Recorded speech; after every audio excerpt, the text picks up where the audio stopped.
सन्माननीय राज साहेब ठाकरेंचा विजय असो। आज दिनांक 2/6/2026 रोजी महाराष्ट्र नवनिर्माण सेनेच्या वतीने शिरपूर शहर व तालुक्याच्या वतीने आम्ही निवेदन सादर करण्यासाठी आलेलो आहोत। निवेदनाचा विषय असा की शेतकऱ्यांना 24 तास वीज मिळाला पाहिजे, तर शेतकऱ्याला फक्त 4 तास वीज मिळत आहे। पीक पेरणीसाठीचं काम चालू असताना शेतकऱ्यांचे बेहाल होत आहेत, शेतकऱ्यांची गैरसोय होत आहे। आपण म्हणतो शेतकरी हा भारताचा पोशिंदा आहे, भारत हा शेतकरी प्रधान देश आहे, पण हे फक्त नावापुरतेच झाले आहे। अनेक सोलर प्लेट आपण लावण्यात येत आहेत।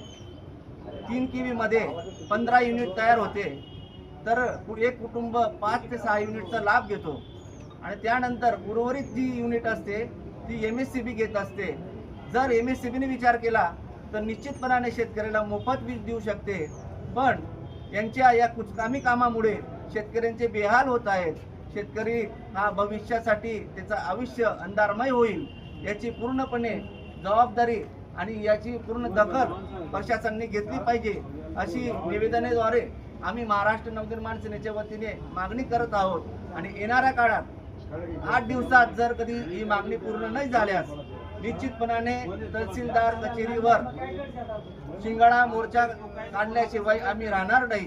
याची दखल पूर्णपणे प्रशासनाने घेतली पाहिजे अशी अपेक्षा आहे। निवेदनाची प्रत सन्माननीय तहसीलदार साहेब यांना सादर केलेली असून तसेच माननीय उपकार्यकारी अभियंता MSCB यांनाही सादर केली असून तसेच शिरपूर पोलीस स्टेशनचे उपनिरीक्षक किशोरसिंग परदेश साहेब यांना सादर केली असून याची सर्वस्व दखल सर्व प्रशासन अधिकाऱ्यांनी घेतली पाहिजे अशी अपेक्षा करतो।